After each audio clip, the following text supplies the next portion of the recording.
Bilang isang Pinoy, ay interesado ka rin ba sa cryptocurrency? Marami sa atin ang nakarinig na tungkol dito. Pero ang tanong, gaano ba talaga natin ito naiintindihan? Ayon po sa isang pag-aaral ng Consensus Software Incorporated, halos lahat ng Pilipino, 96% ay may awareness sa cryptocurrency or alam po nila ang tungkol sa crypto. Pero ito po ang catch. Halos kalahati lamang po or 46% ang totoong nakakaintindi kung paano po ito gumagana. Kaya sa bidong ito ay aalamin natin kung ano nga ba ang ibig sabihin ng datos na ito. Bakit mataas po ang awareness pero mababa ang understanding? Ano po ang kahulugan ng cryptocurrency bilang future of money? At higit sa lahat ay paano po nito naaapektuhan ang ating buhay bilang mga Pinoy crypto traders or investors dito sa Pilipinas. Pero bago po tayo magpatuloy, ay nais ko lamang po munang bigyang linaw ang aking disclaimer kung saan ang nilalaman po ng video na ito ay hindi po ito isang financial advice. For education and information purposes lamang po ang layunin nito. Yan, umpisan po natin sa kung ano po ang cryptocurrency at bakit po sikat ito dito sa Pilipinas ngayon. Ang cryptocurrency ay isang uri ng digital currency na ginagamit para sa online transactions. Ang kagandahan nito, decentralized po ito. Ibig sabihin, hindi po ito kontrolado ng gobyerno o mga bangko. Para sa mga Pinoy, malaking bagay po ito dahil maraming walang access sa traditional na financial systems tulad po ng bank accounts.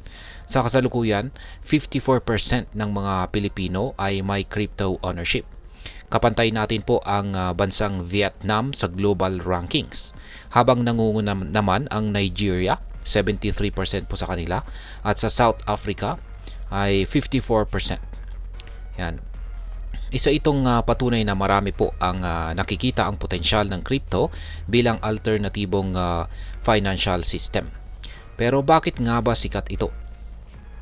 Ayon po sa survey, ay 45% ng mga Pinoy ang naniniwala na ito ay future of money, habang 36% naman ang tumitingin dito bilang alternatibo sa traditional na financial system.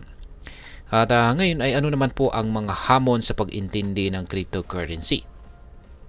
Ayan, kahit mataas po ang interes, marami pa rin ang nahihirapan na intindihin ang technology sa likod ng crypto tulad po ng blockchain, Web3 at saka NFTs. Ang blockchain ay ang technology ginagamit upang ma-secure ang transaction sa crypto. Pero ayon po sa survey, kahit na medyo mas naiintindihan ito ng mga tao kumpara sa Web3 or NFTs, nananatili itong komplikado para sa karamihan. Pagdating po sa Web3 na tinatawag din decentralized internet, mababa ang awareness dito sa Pilipinas. Meron lamang po itong 28%.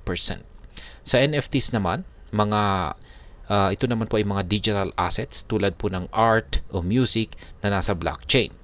Yan, ito naman po ay may 37% labang ang mga Pinoy na may kaalaman tungkol dito.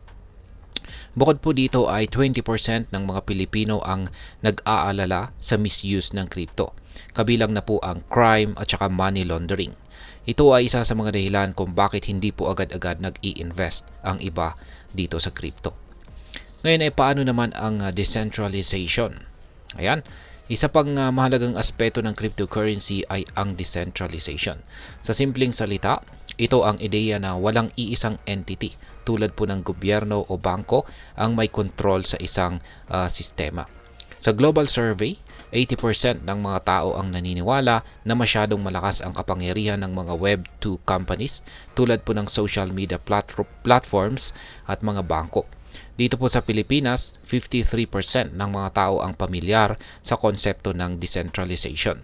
Mas mataas ito kumpara sa ibang bansa tulad po ng Japan kung saan 8% at South Korea. Ngunit pagdating po sa pagsasama ng decentralization sa crypto at saka blockchain, tila may kakulangan pa rin sa edukasyon. Ngayon ay ano naman po ang maaaring maging epekto nito para sa atin bilang mga Pinoy crypto traders o investors? Yan. Para sa atin ay may dalawang mahalagang bagay na dapat po nating isaalang-alang. At ito po ang edukasyon at awareness. Ang kakulangan sa pag-unawa sa teknolohiya ng crypto ay maaring magdulot po ng maling desisyon, lalo na kung hindi natin alam ang mga risk at saka opportunities na kasama nito. Ang pagtaas po ng crypto ownership dito sa Pilipinas ay nagpapakita ng potensyal na mas maraming tao ang mag-invest dito sa hinaharap. Pero kung hindi po natin lubos na naiintindihan ang technology, maaaring hindi natin ma-maximize ang benepisyo nito. Ano naman po ang maaari nating magawa or ano ang ating magagawa? Una ay mahalaga po ang edukasyon. Dapat tayong maglaan ng oras para pag-aralan ang basics ng crypto, blockchain at saka Web3. Hindi po natin kailangang maging eksperto agad. Basta ang mahalaga ay maintindihan natin ang fundamentals. Pangalawa ay maging maingat. Iwasan po natin ang padalos-dalos na investments. Kung may bagong cryptocurrency na trending, mag-research muna tayo bago tayo mag-invest. Pangatlo ay suportahan po natin ang mga lokal na inisyatibo para sa crypto education. Maraming Filipino organizations at saka influencers ang nagbibigay po ng libreng impormasyon tungkol dito. Kaya gamitin natin ang mga resources na ito. At bilang panghuli ay ano naman ang aking masasabi tungkol dito. Yan, ang mataas na awareness ng mga Pilipino sa cryptocurrency ay isang magandang senyales na marami ang interesado sa modern technology ng finance.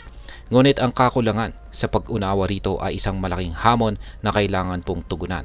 Kung ikaw po ay isang crypto trader o investor, tandaan na ang kaalaman ay kapangyarihan. Sa pamagitan po ng tamang edukasyon at maingat na diskarte, magagawa po nating gawing mas kapaki-pakinabang ang crypto para sa ating buhay at ekonomiya.